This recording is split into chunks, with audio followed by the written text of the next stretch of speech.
Habíamos visto la clase pasada los temas propios de la actividad probatoria. Habíamos hablado de las fases, de las etapas que tiene la actividad probatoria, habíamos hablado de la solicitud, del decreto, ¿sí? Sobre todo en la solicitud qué debía contener, cuáles eran las reglas. Hemos hablado de los requisitos extrínsecos que deben tener todas clases de pruebas, es decir, las reglas que se aplican para todas las pruebas. Hemos hablado de unos requisitos intrínsecos que habíamos manifestado que esos requisitos estaban determinados por la ley de acuerdo a cada medio probatorio. Entonces, que ellos se iban a abarcar una vez estuviéramos viendo cada uno de esos medios probatorios en el transcurso del semestre. Hablamos también del decreto, de la práctica, que se requiere también para la valoración, sin embargo, las dos últimas las dejamos como a un lado. Hablamos de la prescindencia del término probatorio, como la traía el Código de Procedimiento Civil. Determinamos también que el Código General del Proceso lo había derogado. Entonces, que en la actualidad no se aplicaba eso de la prescindencia del término probatorio de común acuerdo por las partes, sino que la figura que estaba consagrada en el Código General era el desistimiento de los medios probatorios en particular. Hablamos también de la carga de la prueba, quién estaba obligado a determinar, aprobar, determinado hecho, en qué casos se podía invertir la carga de la prueba y tratamos también la carga dinámica de la prueba. El día de hoy vamos a terminar la actividad probatoria con relacionando, sí, Jorge. Profe, disculpe, es que yo tengo una duda, o sea, no me quedó claro un aspecto. Sí, señor, cuéntame. Profe, es que yo no entendí bien la diferencia entre la carga procesal y la carga probatoria. Sí, entonces regálame un momento. Compartimos las diapositivas. Listo. La carga procesal, ¿sí? Son esas obligaciones que las partes tienen dentro del proceso. Cuando nosotros hablamos de ciertas cargas en el proceso, estamos determinando obligaciones tales como que el demandado debe contestar la demanda, ¿sí? Debe proponer su defensa en el término de la contestación. Cuando la parte altera o más bien no cumple con su obligación frente a la carga del proceso, por regla general se le lleva o más bien le conlleva esa no actuación a una sanción. El demandado no contesta, entonces ese deber que tenía es, la consecuencia sería el allanamiento de a la demanda, ¿cierto? Otro ejemplo frente a una carga procesal, las partes deben acudir a las audiencias de forma obligatoria, pero ojo, el Código General del Proceso tuvo un cambio significativo frente a esta carga y determina que si la parte no asistió, tiene la obligación de justificar su inasistencia, ¿sí?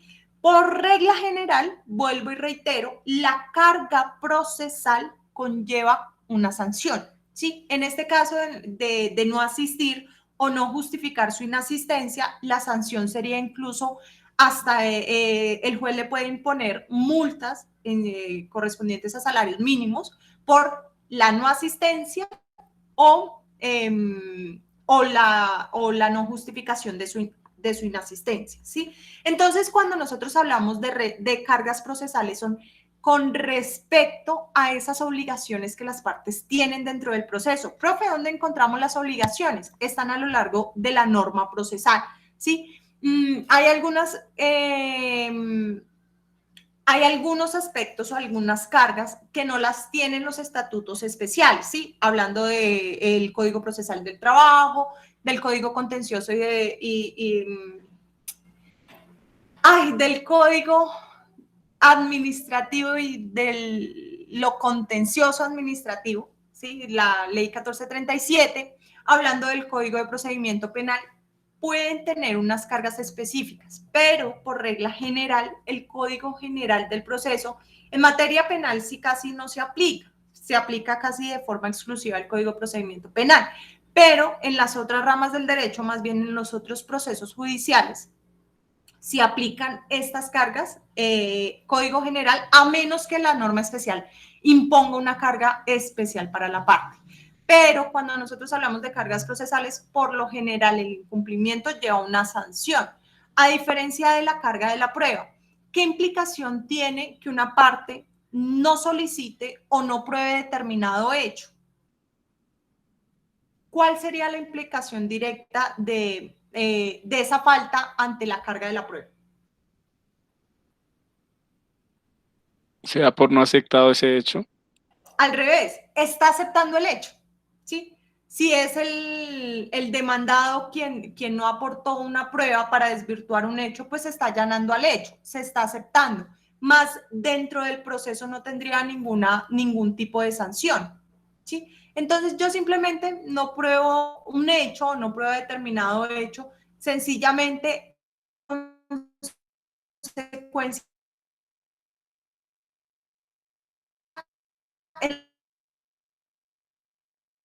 del hecho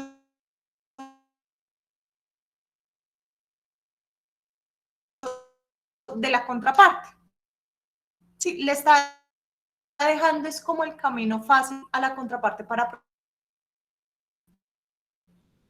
al convencimiento de los hechos. Estamos en una tarea de ninguna duda sobre la ocurrencia del hecho que con esa carga, lo que nos implica es frente al hecho sobre la cual debíamos aportar la prueba, pero no frente al proceso. Aquí ya no se estaría hablando de sanciones, sino que simplemente se está reconociendo el hecho o se está allanando al hecho que manifestó su contraparte. ¿Sí? Entonces, como para otra gran diferencia de la carga procesal con respecto a la carga de la prueba. No sé si quedó ahora sí claro o todavía persiste la duda, Jorge. No, señora, gracias.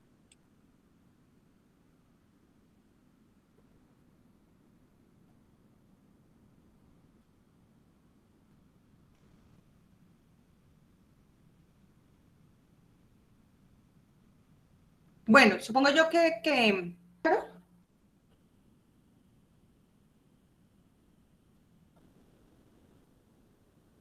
Sí, sí, quedó claro, profe, gracias.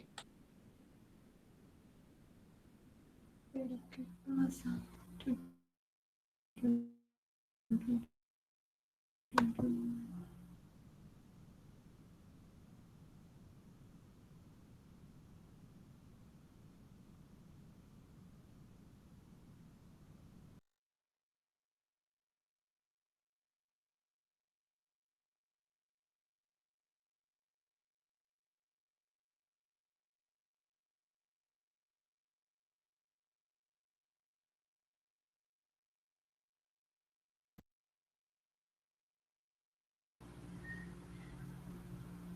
Hola, ¿me escuchan ahora sí?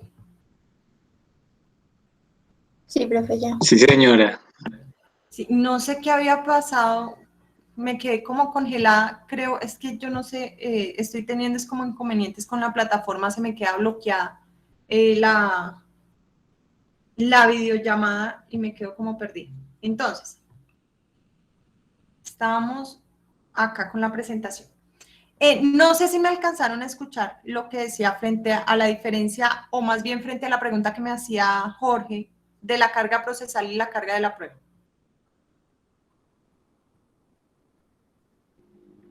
De parte mía no te alcancé a escuchar bien. Estoy igual. ¿Todo o...? Ay, Siempre todo. ok, entonces ahí sí se me fue como 5 minutos. Listo. Porfa, todos enciéndanme las cámaras o si no, yo supongo que todo anda muy bien. ¿Sí? Entonces, porfa, todos, ustedes saben que la directriz de la universidad es al menos con las cámaras encendidas. ¿Listo? Entonces, les estaba diciendo que la carga procesal son responsabilidades. O sea, cuando nosotros hablemos de cargas, ¿sí? Son responsabilidades que se le imponen a las partes en virtud de la ley, en virtud de la norma.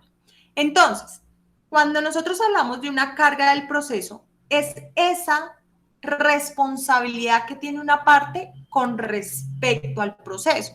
Profe, ¿dónde encontramos las cargas procesales? Están por todo a lo largo del Código General del Proceso, ¿sí? Incluso los estatutos, al prever la analogía y al no determinar toda la etapa procesal o todos los inconvenientes que pueden surgir en un proceso, háblese del Código Procesal del Trabajo, de la Ley 1437, nos permite remitirnos a la norma general, que en este caso sería la 1564, que es el Código General del Proceso, ¿sí?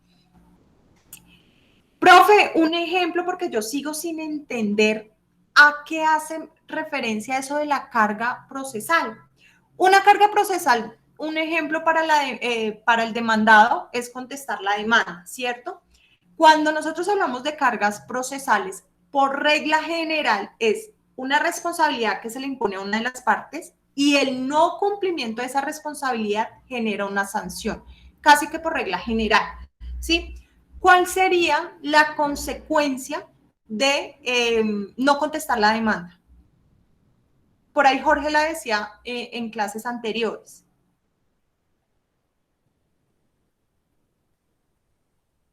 Se allana a esa persona. Exactamente, la consecuencia procesal sería el allanamiento de la persona. Si allana todo lo que dijo el demandante, incluso a lo que pruebe, y prácticamente está aceptando las pretensiones, ¿cierto? Entonces, cuando nosotros hablamos de cargas procesales, por regla general, habría sanciones que se le pondrían a la parte. Otra carga procesal que podemos encontrar, obligación de las partes de asistir a las audiencias, ¿sí? Hay algunas audiencias en las cuales su presencia es obligatoria. Algo que trajo de avanzada el Código General del Proceso es que no se aplazaba la audiencia, sino que continuaba con su curso. Se llevaba a cabo siempre que hubiese la presencia del juez, o sea, la presencia indispensable es la del juez, ya de las partes no es tan indispensable. Sin embargo, ellos continúan con la obligación. ¿Cuál es la carga procesal? Entonces es asistir a las audiencias. Si yo no asisto, ¿cuál es mi obligación ante esa inasistencia?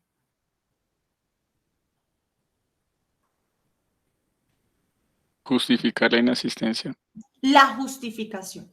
¿Cuál sería? Yo no justifiqué la inasistencia porque, ahí sí, perdónenme la expresión, no se me dio la que sabemos para asistir a la audiencia. ¿Cuál sería la consecuencia que trae el Código General ante esa carga procesal?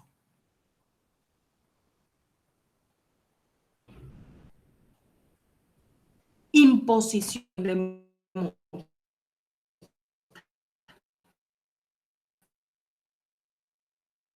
Les voy a contar un caso, ahí sí, de la vida real. Proceso judicial en un juzgado de Tuna. El proceso era de una nulidad de un contrato de promesa de compra-venta. Bueno, nosotros asistimos, intentamos la conciliación, se pedían pues obviamente la nulidad del contrato de promesa por dos razones, porque no contenían los elementos esenciales del contrato.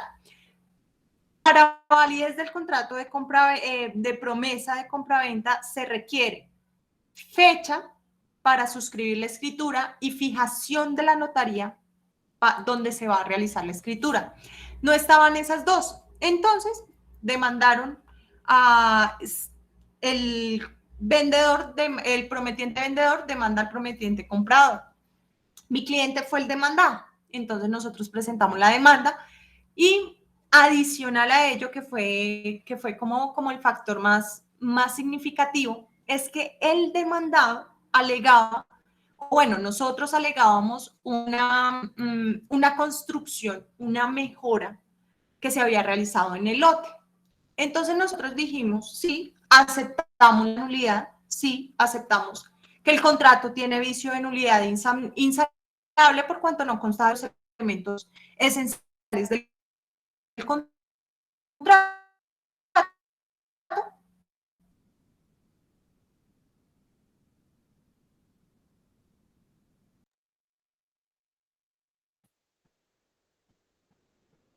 Hola, ¿me están escuchando? Ah, eso. Porfa, no me apaguen las cámaras porque vuelve y reitero, vuelve y pasa y yo asumo que todo está muy bien. Entonces, sí, porfa, colabórenme con eso.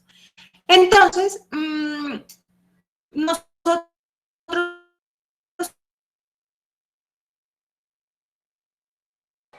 Profe, se escucha entrecortado, ya no se te escucha.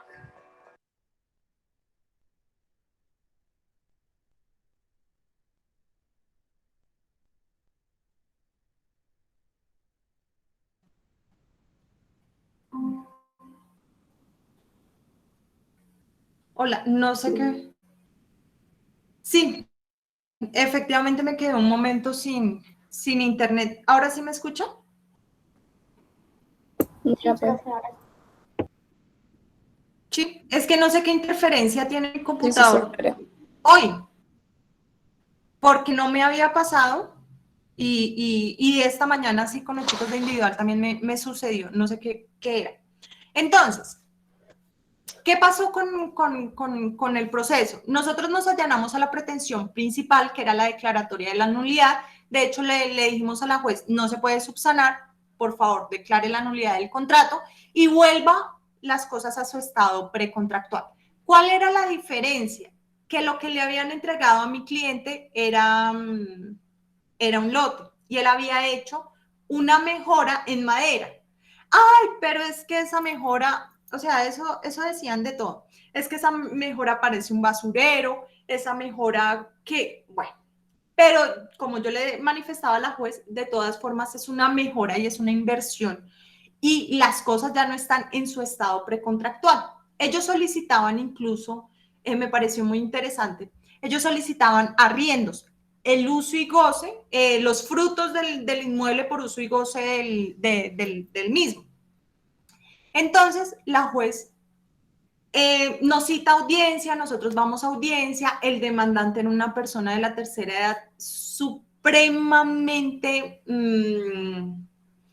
caprichoso, supremamente terco, no, o sea, no aceptaba razón de ser ni siquiera de la juez, con decirles eso. La juez le llamó la atención en la audiencia como 3 veces, el señor se quería ir y salir corriendo porque la juez lo llamaba a conciliar y le decía, mire, señor, su merced, lo mejor para ustedes que concilie, que yo no sé qué, porque ellos tienen un dictamen, ellos aquí están pidiendo el pago de la mejora y sus frutos no tienen razón de ser. Entonces el señor estaba pero histérico.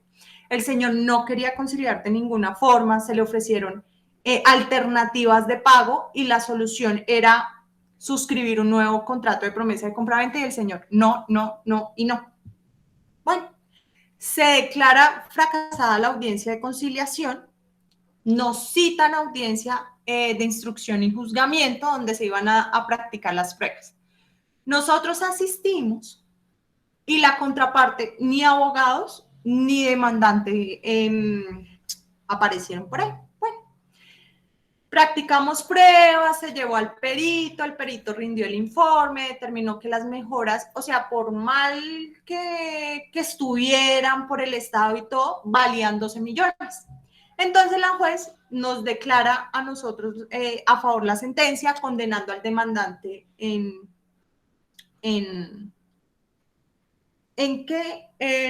condenando al demandante en el pago de la restitución y que una vez ocurrieran las restituciones mutuas se daba la entrega del inmueble, entonces que tenían que pagar los dineros para que el demandado entregara el bien. Bueno, eso sucedió así. ¿Qué pasó? El juzgado lo requirió para la justificación de la inasistencia. ¿Saben qué pasó? Imagínense que los abogados, muy bien, muy chéveres, alegaron que ellos estaban en otras diligencias, tenían otros compromisos previos. Creo que eran dos abogados, uno de ellos estaba como supuestamente hospitalizado porque, si mal no recuerdo, allega una historia clínica y el otro estaba en una sesión extraordinaria del Consejo del Cómita, si mal no recuerdo. Entonces estaban justificando su inasistencia. ¿Qué pasó? El demandante no justificó inasistencia y la juez le impuso una multa en esa época, eso fue como en el 2017-18, en esa época condenó al demandante al pago como de 5 o 10 salarios mínimos mensuales por la inasistencia y ante el incumplimiento de la carga de justificar la inasistencia. Se condena, yo vi la multa, la imposición de la multa. Ellos presentan recurso porque el señor había entendido que él tenía que ir a la oficina de los abogados y como los abogados no se encontraban ni en la oficina ni en el juzgado, entonces que por eso él pensó que no había audiencia, que como el señor era de la tercera edad. Realmente, pues yo me desentendí del tema, yo no supe en qué había terminado, si les habían validado esa argumentación para que no se les, o más bien para que se les levantara la multa, pero en ese caso, por la simple inasistencia y la no justificación a la audiencia, se les impone la multa. Entonces, ¿cuál es la consecuencia, reitero, de la falta ante la carga procesal? Por regla general, es la imposición de una sanción dentro del proceso, ¿sí? Tiene una consecuencia procesal. Por otro lado, la carga de la prueba no. ¿Cuál es la carga de la prueba? Responsabilizarse de convencer al juez. Recuerden que la prueba, o más bien el objeto de la prueba, la finalidad de la prueba es el llevar al funcionario judicial al convencimiento a que no haya duda alguna sobre cómo pasaron los hechos, ¿sí? Si yo falto ante la carga de la prueba, entonces decíamos que la consecuencia es dar por cierto el hecho.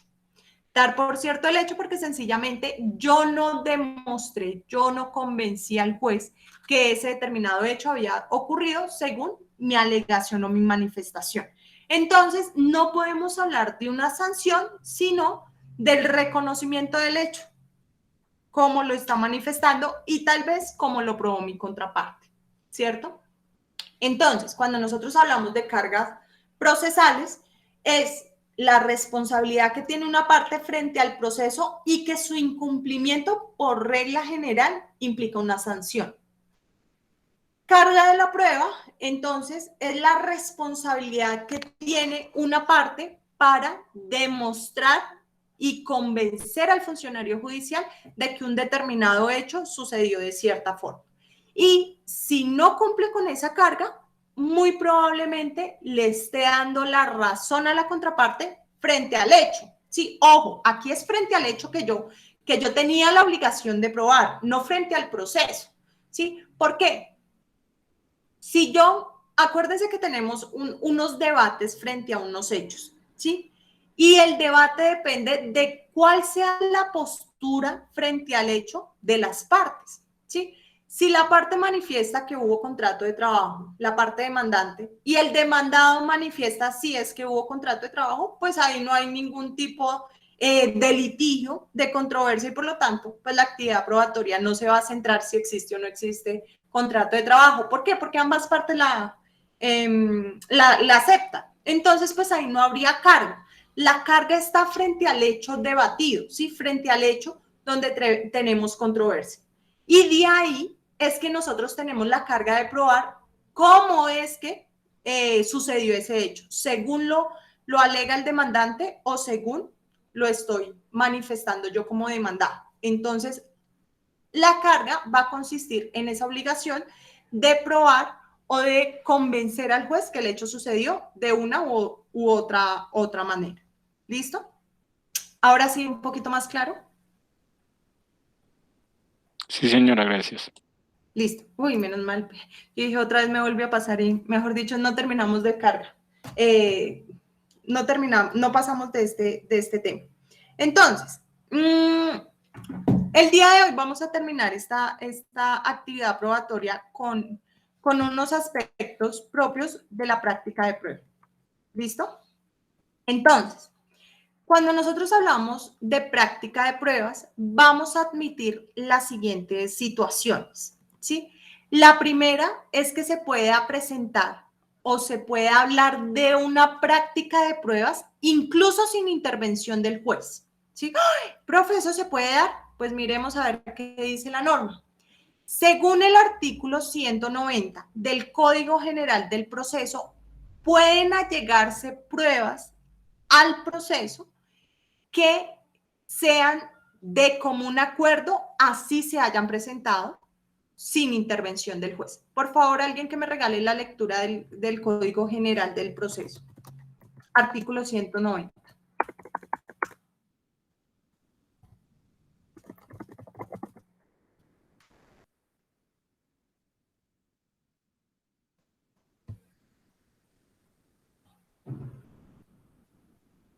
Pruebas practicadas de común acuerdo. Las partes de común acuerdo podrán participar pruebas o delegar su práctica en un tercero, las que deberán ser aportadas antes de dictarse sentencia. Lo dispuesto en este artículo no aplicará cuando una de las partes esté representada por un curador ad litem. ¿Qué se requiere para que una prueba en la cual se haya practicado sin intervención del juez o sin presencia del juez tiene dos requisitos?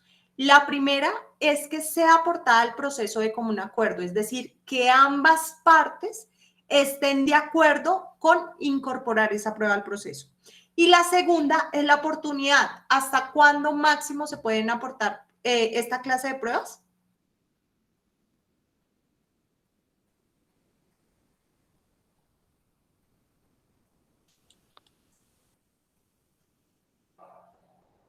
¿Hasta cuándo?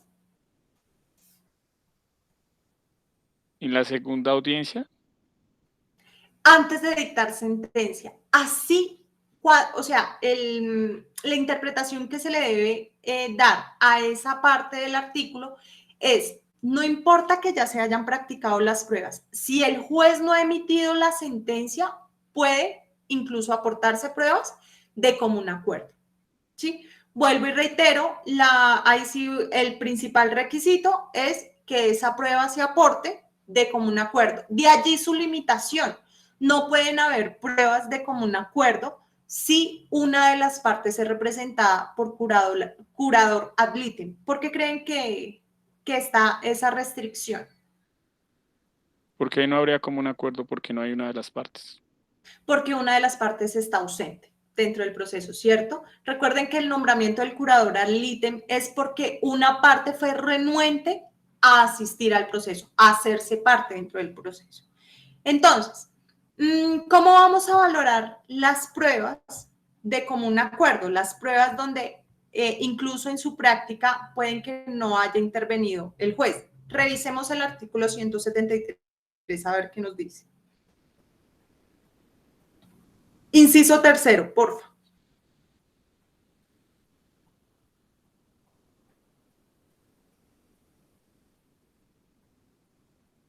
Artículo 173. El tercero.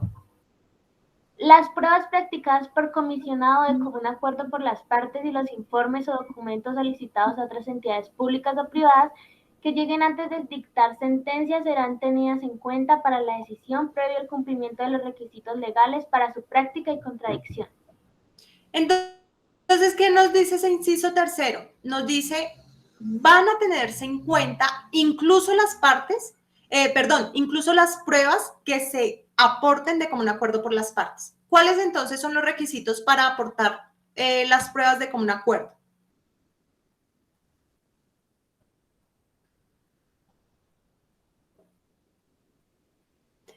Que ambas partes, válganme la redundancia, estén de acuerdo. O sea, ambas partes aporten la prueba.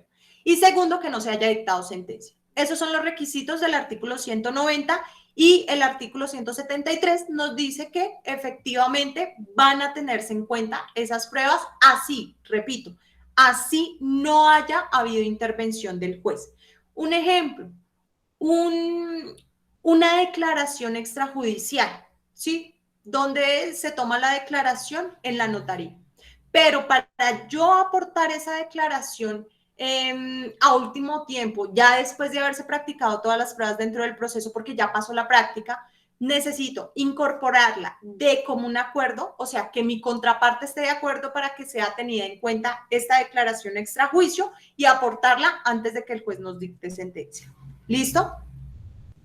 ¿Qué sucede con las pruebas unilateralmente aportadas? A ver qué nos dirá el artículo 227.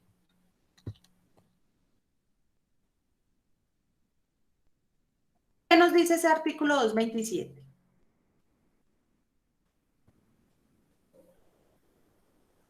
Artículo 227. Dictamen aportado por una de las partes.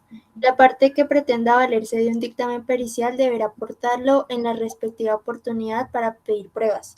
Cuando el término previsto sea insuficiente para aportar el dictamen, la parte interesada podrá anunciarlo en el escrito respectivo y deberá aportarlo dentro del término que el juez conceda, que en ningún caso podrá ser inferior a 10 días. En este evento, el juez hará los requerimientos pertinentes a las partes y terceros que deban colaborar con la práctica de la prueba. El dictamen deberá ser emitido por institución o profesional especializado. Entonces, en el estatuto procesal nos determina que solo puede valerse la prueba del dictamen pericial a pesar de que sea practicada por una de las partes. ¿Qué pasa con el dictamen pericial? Por regla general, el perito tiene que acudir al lugar, ¿sí?, donde ocurrieron los hechos, o si el dictamen pericial resulta de algún objeto en específico, el perito va a tener relación directa con ese objeto. Una pregunta, ¿me están escuchando? Sí, profe. Sí, señora. Sí, es que me apagan las cámaras y pienso yo que me salí o bueno, que tuve como los inconvenientes. Sí, porfa, colabórenme con eso, al menos el día de hoy, que sí me ha pasado varios cacharros con este tema. Entonces, ¿qué sucede con el dictamen pericial? Para que un dictamen pericial sea válido y yo me pueda aprovechar del dictamen de forma amplia, lo ideal es que yo le diga al perito y esté del lado del perito, ¿cierto? Si yo no lo hago así, corro dos riesgos.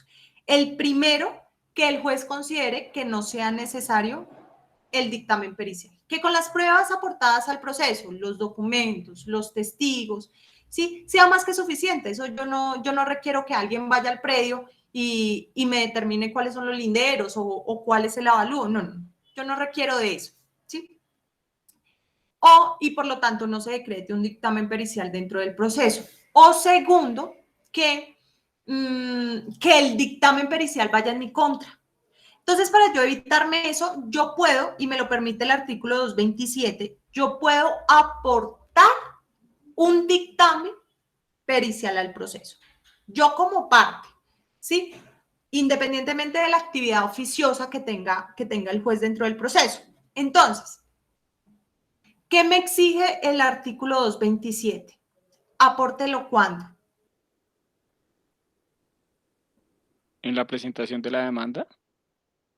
En la oportunidad procesal que usted tenga para aportar pruebas. Si es demandante, ya lo hemos hablado, si es demandante, presentación de la demanda. Si es demandado, contestación de la demanda. Si estamos dentro de un incidente, pues con la presentación del incidente, ¿cierto? Entonces, todo depende de la oportunidad en la cual nos encontremos y la que la norma me dice a mí, usted puede entrar a probar. Pero ojo, si yo voy a iniciar la presentación de la demanda, ¿qué implicación tiene para mi demandado? Él desconoce que yo tengo la intención de demandar, ¿cierto? Entonces, profe, ¿cómo vamos a vincular al demandante, al demandado en la práctica del dictamen pericial? Porque pues el perito tiene que ir al predio, ejemplo, en temas de avalúo, él tiene que ir al predio, verificar cuáles son las condiciones físicas de ubicación, qué contiene el predio para realizar su avalúo, ¿cierto? Entonces, lo que nos determinan, regálenme 5 segundos, se me va a apagar el computador. Lo que me está determinando este artículo es, usted puede incluso practicar la prueba de forma unilateral, sin la presencia del demandado, porque es que ¿cómo la garantizamos si el demandado ni siquiera sabe de su intención de iniciar el proceso judicial, ¿cierto? Entonces, en ese sentido, usted la puede practicar solo, pero para que tenga validez el aporte de esa prueba unilateralmente practicada, ¿sí? Porque no está su contraparte al momento de ir al predio y verificar las constancias que haga el dictamen, entonces apórtela en la oportunidad procesal correspondiente. Lo permite artículo 227. Profe, pero entonces el dictamen pericial en ese sentido no tendría contradicción. La respuesta es no, porque hay una parte en la cual el juez, o sea, el dictamen tiene otro requisito posterior, y es que el perito acuda al juez, ¿sí? El perito acuda ante el juez y explique de forma detallada su informe pericial, ¿sí? Entonces, en esa explicación y en esa diligencia, la contraparte puede pedir aclaración, rectificación, corrección frente al dictamen pericial que se está realizando, y de ahí hablaríamos de la contradicción propia de la prueba, ¿sí? Ahí el demandado o la contraparte o la parte a la cual le juega en contra la prueba pericial puede ejercer su derecho de contradicción e incluso debatir ese informe pericial. Eso es una forma. Otra forma es que la parte, cuando le corran traslado de la prueba, puede presentar un contradictamen, nosotros lo llamamos coloquialmente así, un contradictamen, en el cual diga cosas diferentes de lo que está diciendo el perito inicial. Entonces, ¿en qué momento? Si la demanda me contiene un dictamen pericial, yo puedo aportar otro diferente que me controvierta lo del primer dictamen.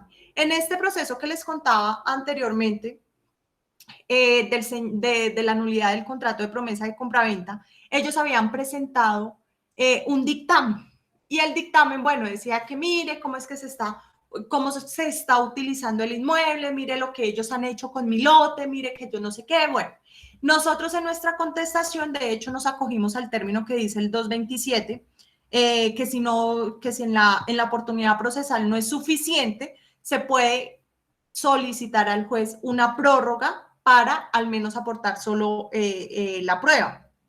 Así lo hicimos, nosotros solicitamos la prórroga mientras le dábamos más tiempo al perito, y el contradictamen fue el avalúo.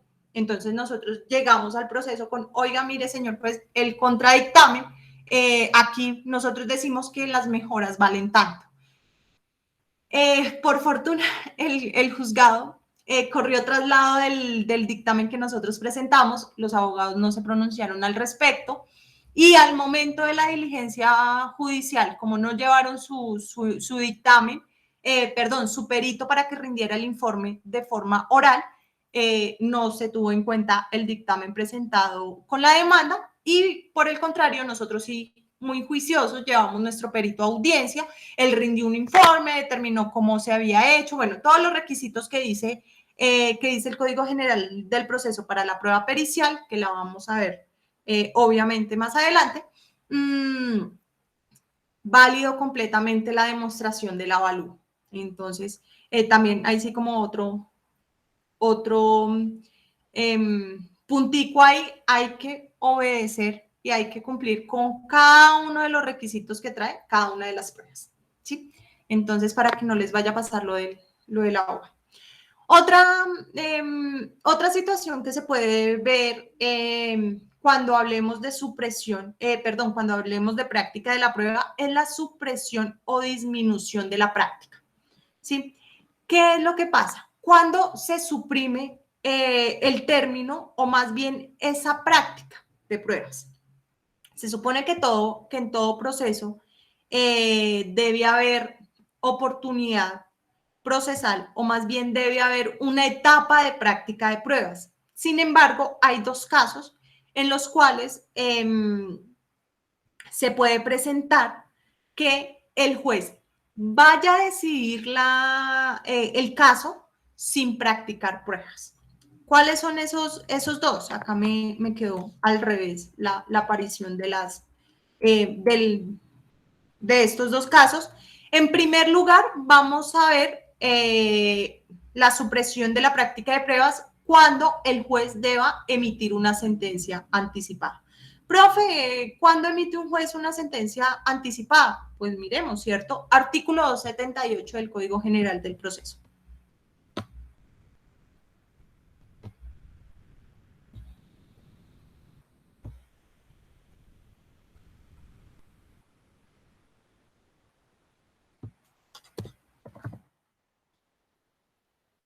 ¿278, profe?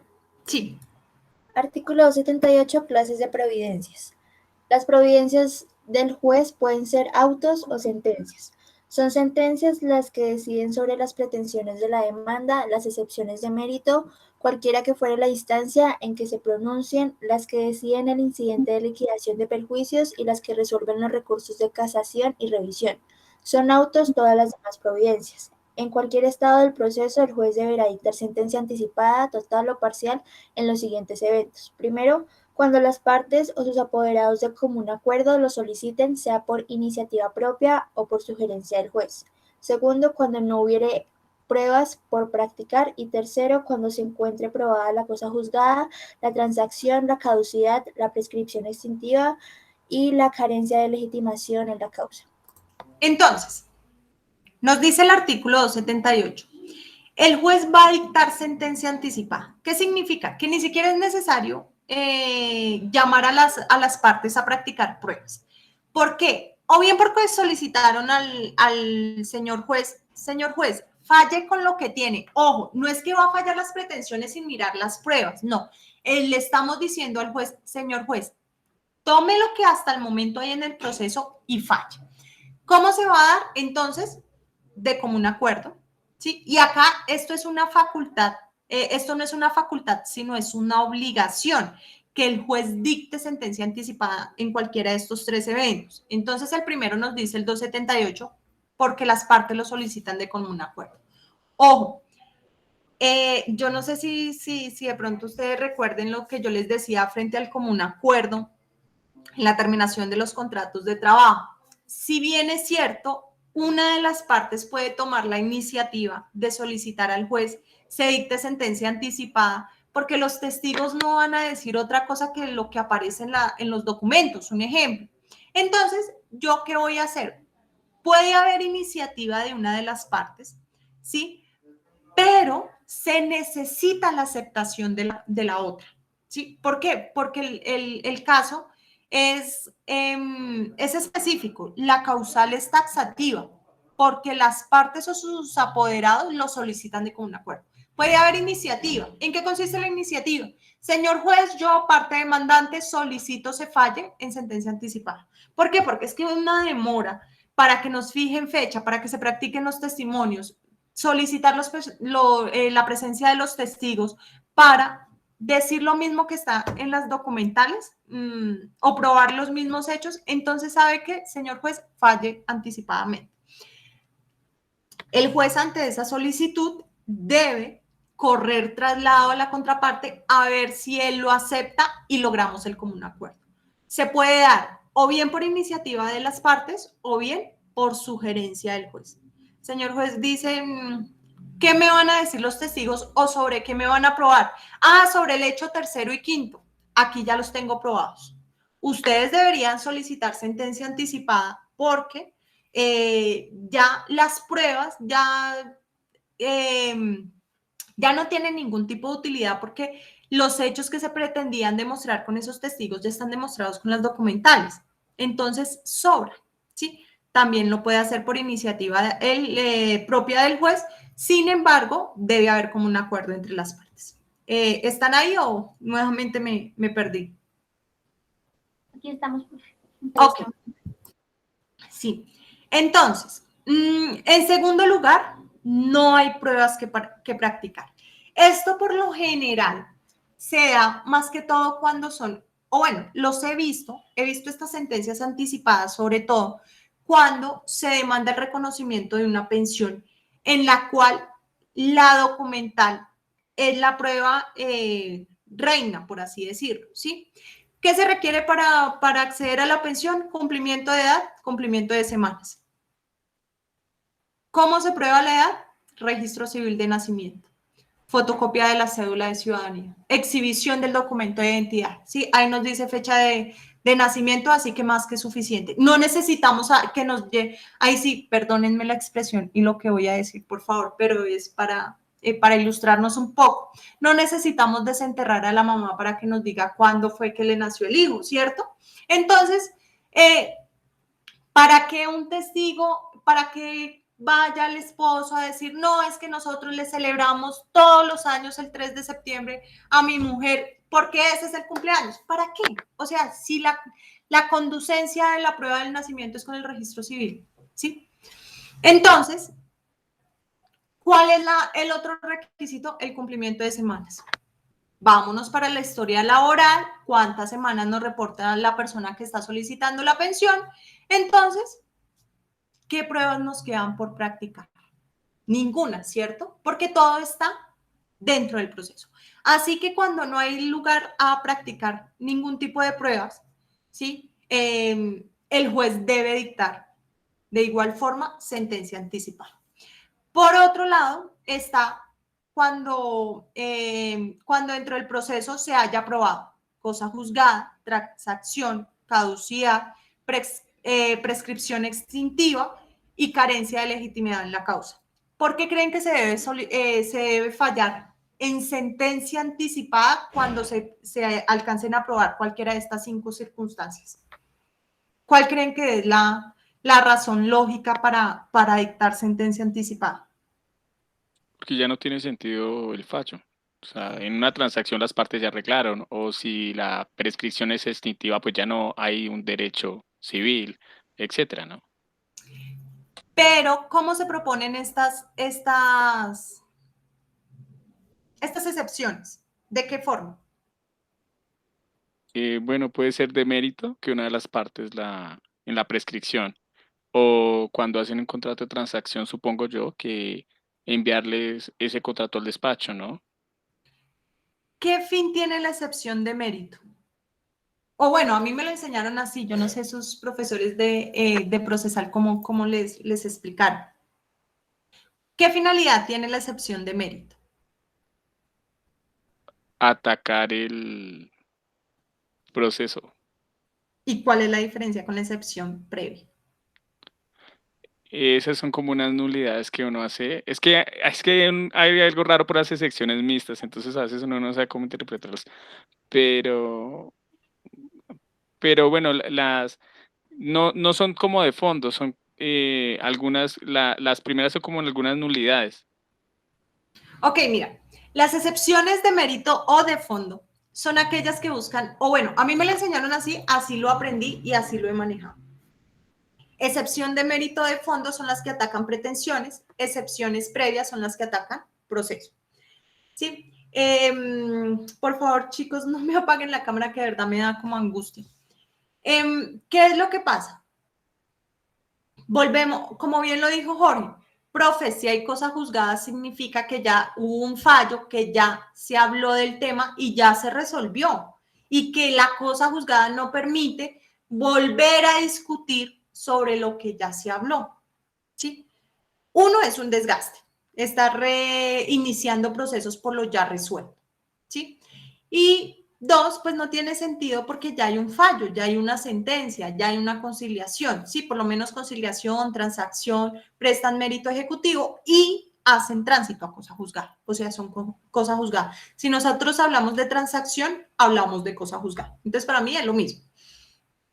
Caducidad y prescripción es el paso del tiempo.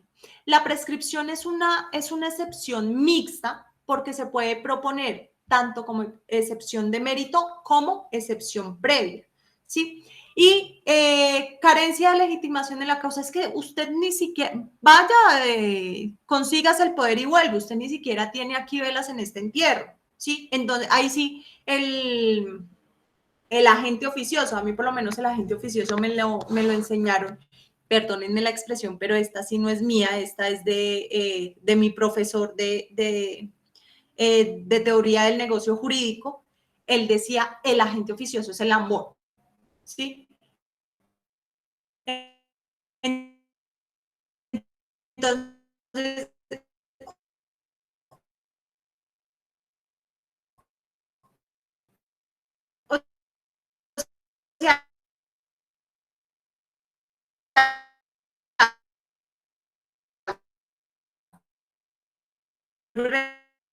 son Profe, disculpe, yo no le estoy que le sirven, escuchando. digan No, las no sé excepciones si mis previas. otros ¿Lo compañeros recuerdan? sí. Profe, te fuiste. Porque sí los vi. Sí, otra vez me fui. Ay, no sé qué hacer. Espérenme 5, a ver si de pronto conectando mi celular mejora, porque yo no sé qué le está pasando hoy a esta red. ¿Saben cuál es el problema? Que yo con mi celular tengo Claro, y Claro no es que se caracterice por su buena señal. Entonces déjenme, yo me conecto al celular, le descanso al internet de la casa a ver si funciona. Listo, pero no me aparece todavía.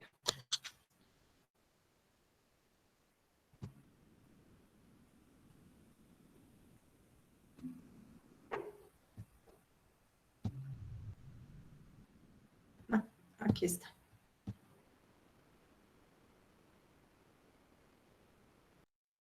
¿Será que ahora sí? Probemos a ver cómo nos va, ¿sí? Ay, ahora sí no los veo.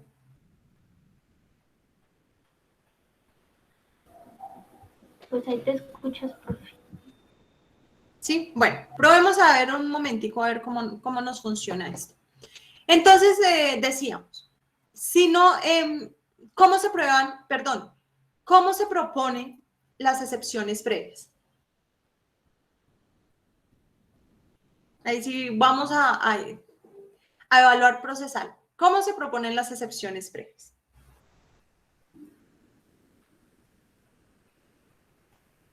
Y en el momento en que se contesta la demanda, ¿puede ser?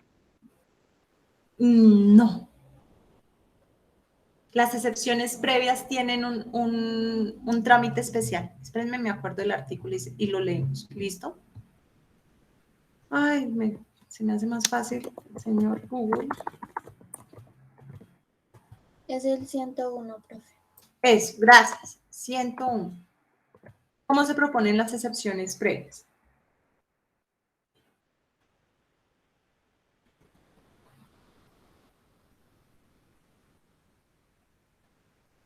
Ah, juepuchica. Sí, tienes toda la razón. Traslado de la demanda. Yo estaba confundida con la proposición en el Ejecutivo. Por lo menos si nosotros hablamos del trámite ejecutivo, la proposición de las excepciones previas se realizan a través de recurso de reposición contra el auto que libra mandamiento ejecutivo. ¿Sí? Entonces, como lo relacionado en el artículo 278, en el numeral tercero, habla de cosa juzgada, transacción, causidad, prescripción extintiva o carencia en legitimación en la causa, ¿sí? Por pasiva o por activa. Entonces, estas se proponen es como excepción previa. La excepción previa, por lo general, o sea, bueno, en el proceso ordinario se propone con traslado de la demanda, pero en el proceso ejecutivo se propone a través de la excepción, recurso de reposición del mandamiento de pago. ¿Me escuchan? Sí, señora. Ah, ok. Entonces, ¿qué es lo que sucede? Antes, en el proceso judicial, antes de continuar el proceso, si efectivamente hay cosa juzgada, hay transacción, hay prescripción, hay caducidad o hay falta de legitimación en la causa, vayámonos de una vez con la sentencia. ¿Para qué nos desgastamos probando algo que está prescrito, que ya se venció? ¿Para qué vamos aquí a ejercer un proceso judicial sin que la parte esté representada en debida forma? ¿Qué es lo que va a generar? Una nulidad. Entonces, ¿para qué nos desgastamos? Es por ello que una de las primeras etapas procesales, después de haberse presentado la demanda y su contestación, lo que conlleva a decidirse en primera medida sobre excepciones previas. Y como les he manifestado, estas causales son propias de las excepciones previas, por lo cual da lugar a que el juez emita sentencia de forma anticipada. ¿Listo? No sé si les haya quedado claro o con estas interferencias hayamos tambaleado un poquito.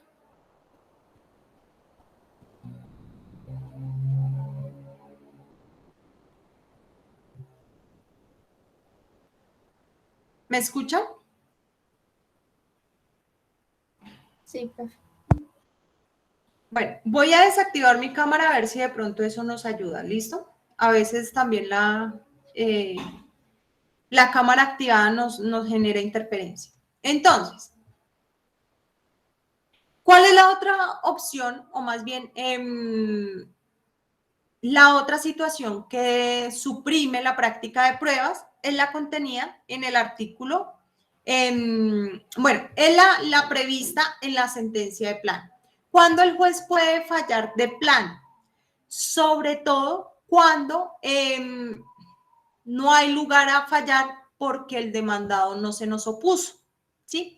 En este sentido, le permite al juez emitir sentencia conforme a lo pretendido por el demandante. ¿Por qué? Porque el demandado simplemente se allanó a la demanda ante su silencio, ¿sí? Se allanó a la demanda, no se opuso a las pretensiones, por lo tanto, da lugar a que el juez dicte sentencia de plano.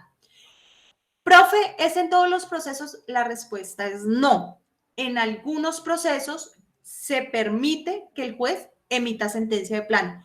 ¿Cuál? Artículo 384.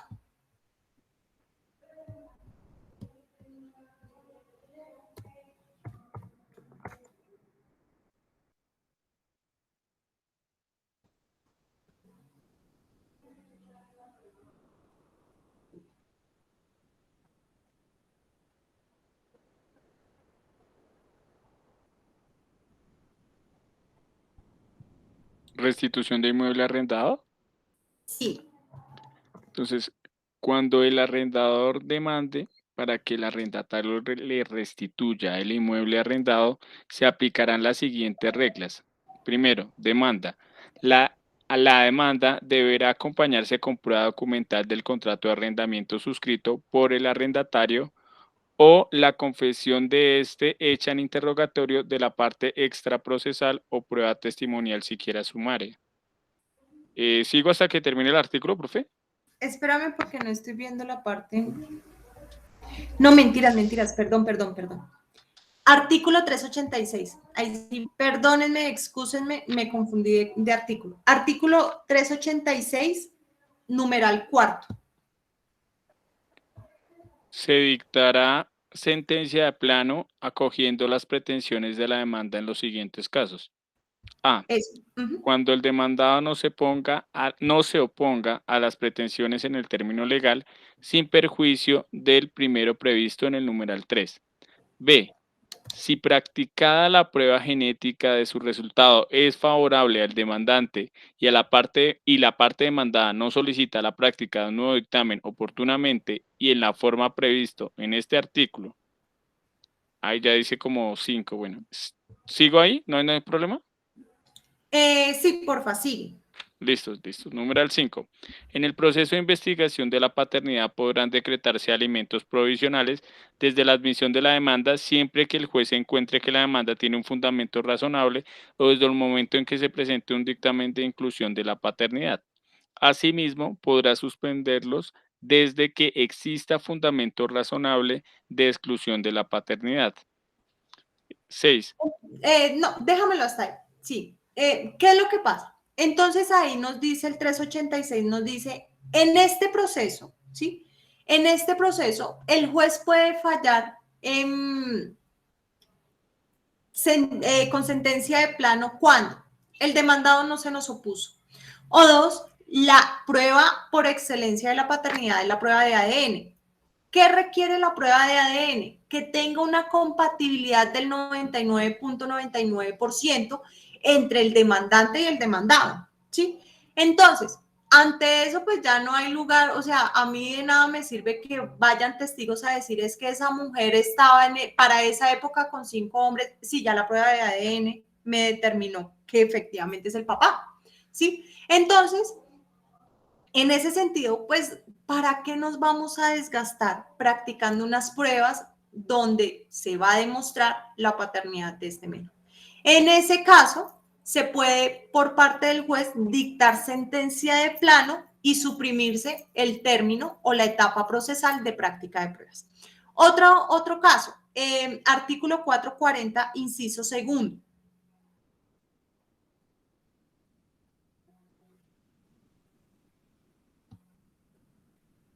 Ahí sí, porfa, el que me ayude con la lectura, porfa, solo el inciso segundo. 440, profe. 440, inciso segundo, sí, porfa. Si el ejecuta... bueno, no. Sí, dale. Bueno, Bueno. bueno, como quiera. No, tranquila, sigue, no hay problema. 440, inciso segundo. Si el ejecutado no propone excepciones oportunamente, el juez ordenará por medio de auto que no admite el recurso, el remate y el avalúo de los bienes embargados y de los que posteriormente se embarguen, si fuera el caso, o seguir adelante la ejecución para el cumplimiento de las obligaciones determinadas en el mandamiento ejecutivo, practicar la liquidación del crédito y condenar a costas al ejecutado. ¿Sí ven? En el proceso ejecutivo, si la persona o el deudor o la persona que estamos ejecutando no propone excepciones oportunamente, ¿cuál es la oportunidad? La contestación de la demanda. Se sigue adelante con la ejecución, ahí ya no hablamos, o bueno, la sentencia que hablamos en el proceso ejecutivo es el auto que ordena seguir adelante con la ejecución, así se llama. ¿Qué dice ese auto?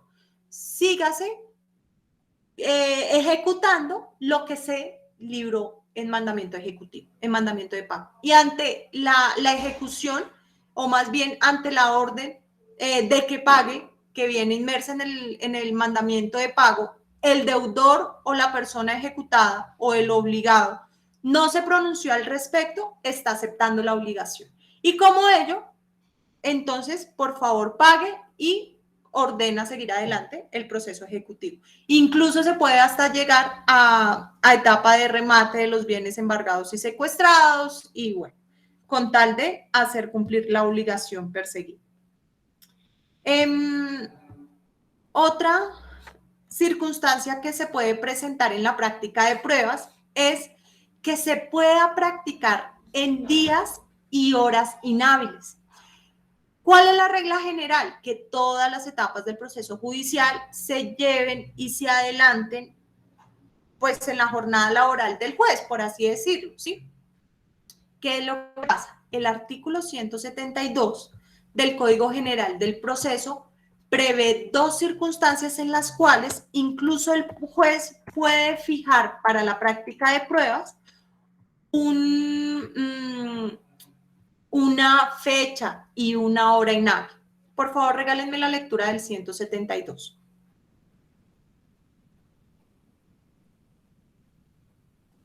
Artículo 172. Pruebas en días y horas inhábiles. El juez o el comisionado, si lo cree conveniente y con conocimiento de las partes, podrá practicar pruebas en días y horas inhábiles y deberá hacerlo así en casos urgentes o cuando aquellas lo soliciten de común acuerdo. Listo. De esto entonces voy a hacer tres precisiones frente a la práctica de pruebas en horas y días hábiles. La primera es que el juez debe, ante una urgencia, sobre todo en temas de práctica de pruebas ante la posible eliminación de la prueba, ¿sí? Entonces, él va a ordenar que se practique de forma inmediata, ¿sí? Tal vez. Entonces, no, pero es que ya son las 5:30, ya se suponía que ya el horario laboral del juzgado iba hasta las 5. ¿Usted cómo me puede decir a mí que va a practicar una prueba a esta hora? Cuando lleguemos al lugar de los hechos, un ejemplo, son las 6 de la tarde, ¿sí? Entonces, ¿cuál va a ser la circunstancia? El juez tiene que evaluar la urgencia. No, pero es que si lo dejamos para mañana, probablemente yo esta noche ya no tengamos prueba alguna sobre qué valorar o sobre qué practicarse, ¿cierto? Entonces, ante esa urgencia, el juez puede fijar una fecha, incluso una hora, en tiempo inhábil para su despacho judicial, en virtud del artículo 172. ¿Qué se requiere? Que el juez informe a través del medio más expedito a las partes que la práctica de esa prueba se va a llevar en hora y día inhábil. ¿Por qué? Porque debe haber publicidad en la prueba. Recuerden, uno de los principios, debe haber publicidad, debe haber contradicción, derecho a la defensa, derecho a debatir la prueba que me está jugando en mi contra. Adicional a ello, de común acuerdo, las partes pueden también solicitar al juez: señor juez, yo sé que su merced trabaja de 8 a 1 y de 8 a 12 y de 1 a 5. Por favor, fije la fecha para la inspección judicial a las 7 de la noche. ¿Por qué a las 7 de la noche? Porque es que yo quiero probar el trabajo de horas extras. Y aquí el demandado dice que su lavadero lo cierra a las 5 de la tarde. Es para demostrar que a las 7 de la noche siguen llegando vehículos para lavar. Y nosotros aquí terminamos hasta las 9 de la noche. ¿Sí? Un ejemplo, una inspección judicial.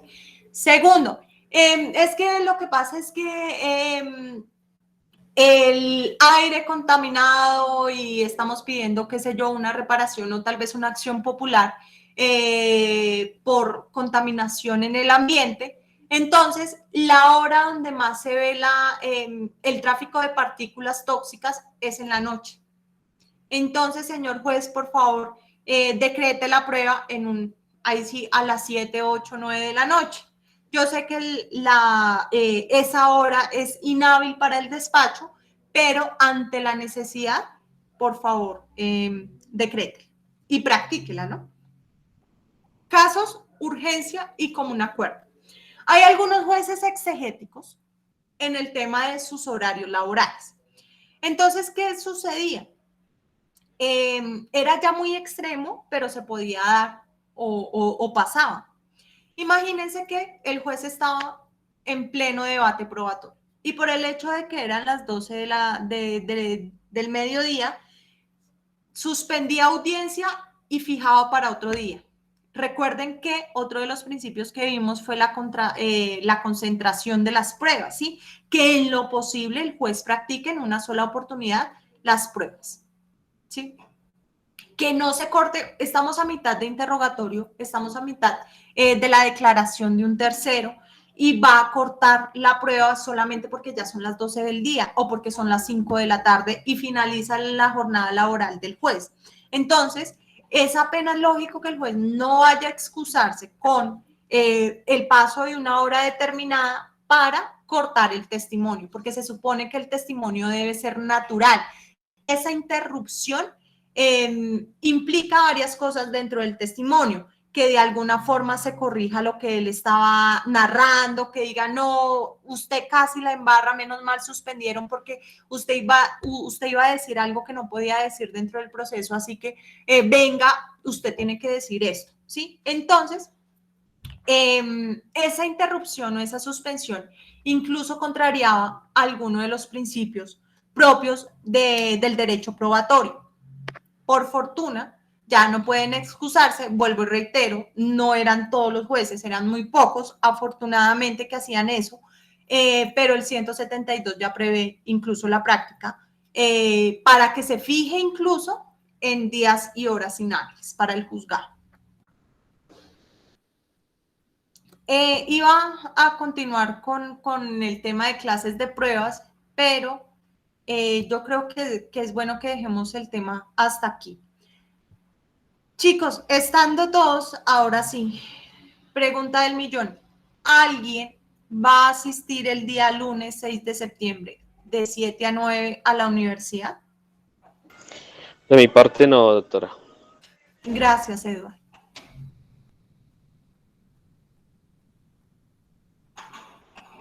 ¿Alguien tiene intención de asistir en virtud de la alternancia para la materia en el horario de 7 a 9 de la mañana los lunes? ¿Alguien va a asistir este lunes 6 de septiembre a la universidad?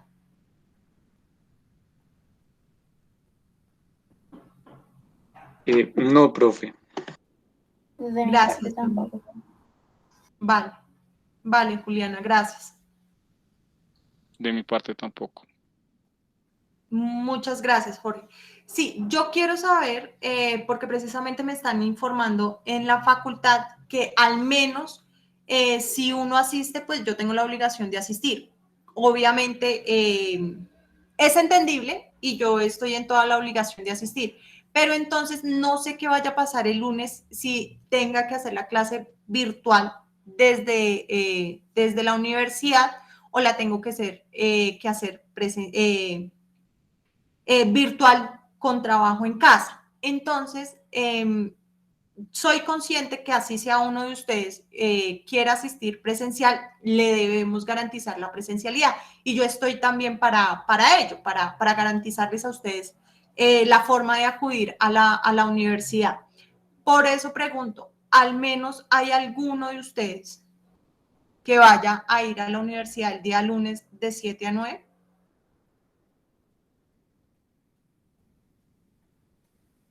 Catalina. No, profe, de mi parte tampoco. Gracias. Juan Pablo. No, profe, todo bien. Vale, muchísimas gracias. Gabriela.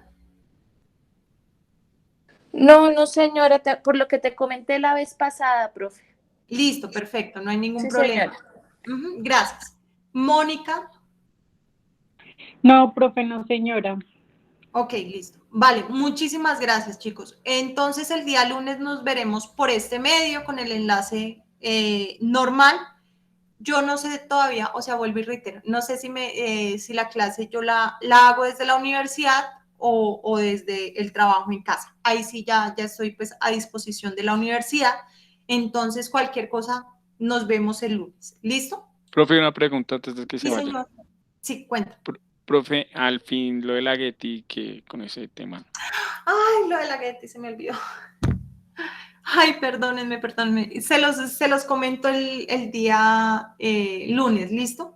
Se me olvidó organizarlo. Bueno, Ay, perdónenme. He tenido tanta cosa en mi cabecita que a veces no sé si me va a dar abasto. Entonces, sí, discúlpenme, el día lunes sin falta hablamos lo de la Getty. ¿Listo? Listo, profe. Bueno, profe, gracias. Vale, que estén muy bien. Feliz fin de Bueno, semana. profe, muchas gracias. Gracias. Chao, profe. Chao.